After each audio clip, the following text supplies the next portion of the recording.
मराठवाड्यात पाण्याची भीषण टंचाई असतानाही इथल्याच एका गावात या परिस्थितीतही स्वच्छ आणि थंड पाणी गावातच उपलब्ध झालंय। उस्मानाबाद जिल्ह्यातील कळंब तालुक्यातील कन्हेरवाडी या गावात गावकऱ्यांच्या लोकसहभागातून वॉटर एटीएम बसवण्यात आलंय। कसं चालतं हे एटीएम याचा आढावा घेतला आमच्या प्रतिनिधी दीपाली जगताप पाटील यांनी। कन्हेरवाडी या गावात महिला एटीएम कार्ड घेऊन उभे आहेत। काय आहे हे रहस्य हे जाणून घेणार आहोत। काय सांगाल? आपल्या सोबत आहेत सरपंच वर्षा जाधव।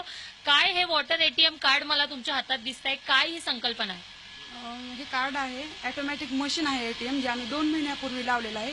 हे कार्ड लावल्यानंतर 20 लिटर पाणी या जारमध्ये पडेल। मी दाखवते तुम्हाला। इथं प्रेस केल्यानंतर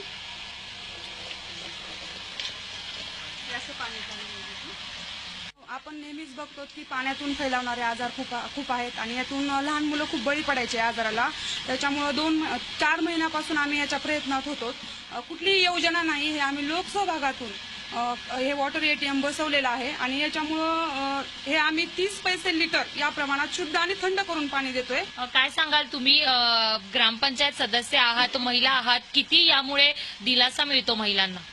महिलांची पाण्याची पळापळी वाचली, शुद्ध पाणी भेटलं आणि लहान मुले आजारी पडण्याचे कमी प्रमाण झालं, म्हणजे शक्यतो नाहीच। आम्ही गेलो का नाही गावाला तरी आम्हाला म्हणजे दुसरं पाणी पी वाटत नाही की आम्ही म्हणतो की आम्हाला कन्हेरवाडीचंच पाणी, आम्हाला म्हणजे आमच्या गावाचंच पाणी आम्हाला चांगले प्यायला। लोकसहभागातून हा एवढा मोठा बदल आपल्याला या कन्हेरवाडी गावात पाहायला मिळतोय।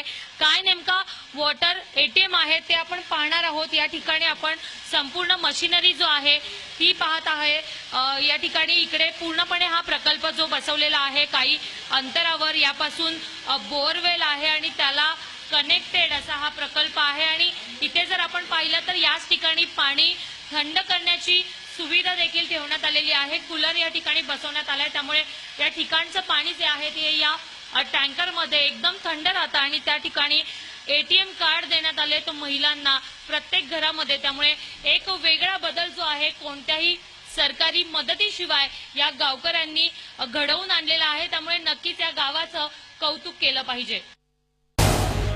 झी 24 तास रहा एक पाऊल पुढे।